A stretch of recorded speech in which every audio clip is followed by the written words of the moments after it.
이스라엘 백성은 430년의 포로됨의 시간을 청산하고 이제 가나안을 향해 출발합니다. 이때 움직인 많은 백성들은 장정만 60만 명, 어린아이와 여성들까지 합치면 200만 명이 되고요.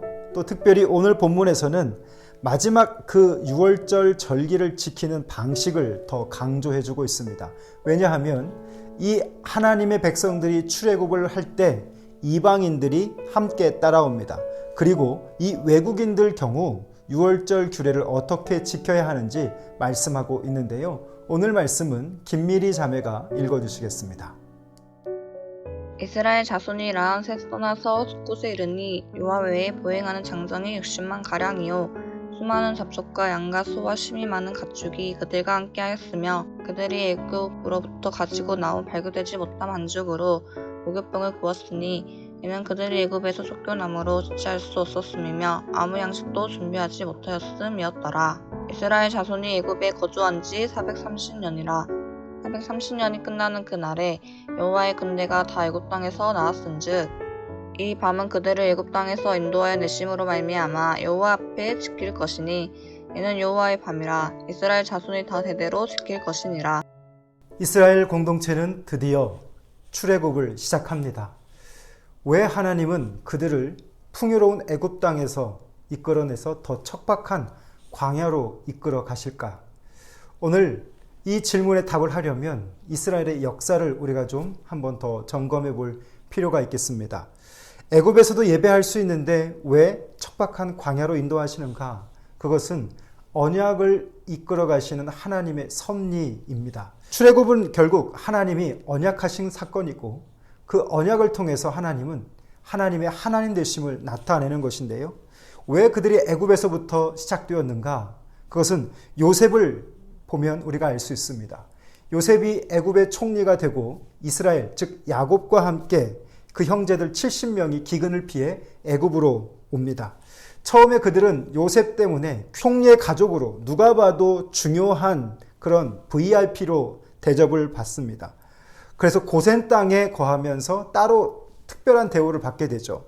하지만 좋은 시절도 잠깐이었습니다. 왜냐하면 30년이 지나자 총리 요셉이 죽고 맙니다. 그리고 요셉을 알던 왕도, 요셉을 인정하던 정권도 사라지게 됩니다.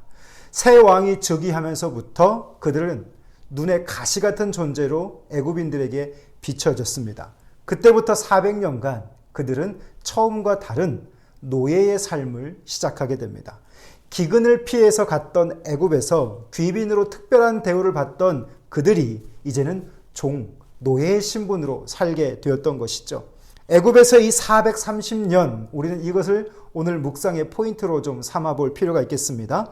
처음 30년은 춘삼월 같은 그런 호기였습니다. 그러나 400년은 그들에게 고통을 안겨주는 엄청난 노예의 시간을 견디게 됩니다. 이 모든 것이 결국은 하나님의 섭리임을 우리는 알 수 있는데요. 이스라엘이 애굽에서 400년 동안 괴롭힘을 당할 것이고 이것은 이미 창세기에 예언된 말씀입니다. 그리고 때가 되면 애굽을 하나님이 징치하실 것이고 이스라엘의 큰 재물을 가지고 결국 이들은 출애굽하여서 하나님이 말씀하시는 가나안을 향하게 됩니다. 이 또한 창세기 15장에 기록된 말씀입니다. 애굽에서의 430년은 언약의 한 시점이었습니다. 430년이라고 하는 이 시간은 너무도 길어 보이지만 언약의 시계를 놓고 보자면 이것은 한 지점에 속하는 것이죠. 이스라엘은 그때까지 기다리는 시간이었습니다. 언약이 이루어질 때까지 말이죠. 그 동시대 하나님은 또 어떤 손길로 말씀하고 계셨는가? 그들이 다시 돌아가야 할 가나안 땅은 가나안 원주민들로 인해서 죄악이 관영했음을 알려줍니다.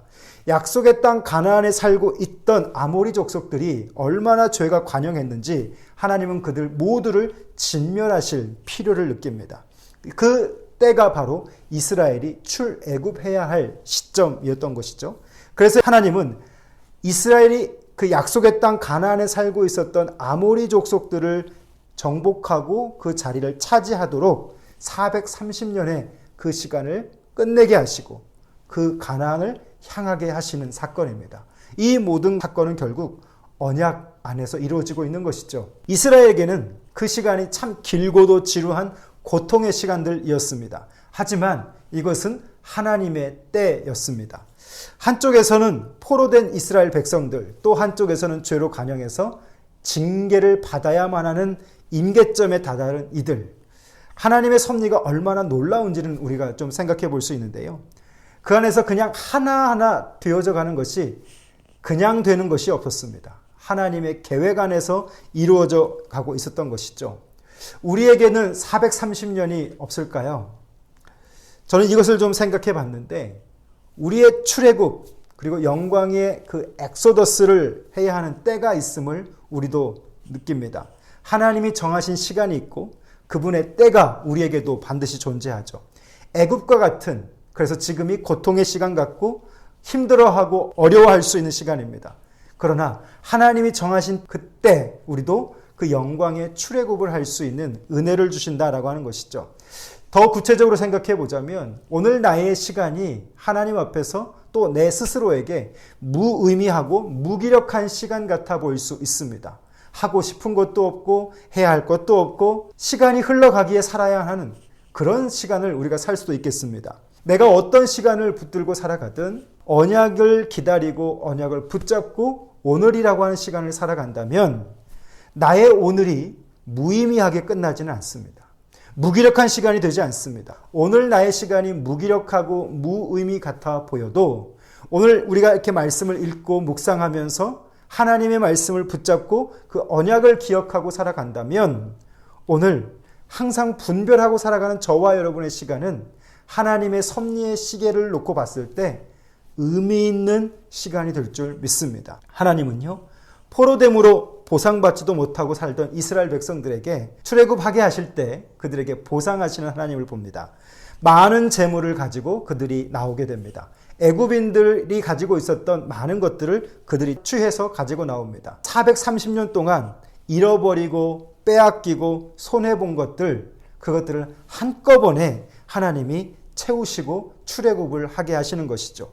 요엘서 말씀이 생각이 났는데요. 내가 전에 너희에게 보낸 큰 군대 곧 메뚜기와 늑과 황충과 팥중이에 먹은 횟수대로 너희에게 갚아주신다. 요엘서 2장 25절의 말씀인데요. 하나님은 어떤 하나님이신가? 저는 오늘 본문을 보면서 이렇게 정리했습니다.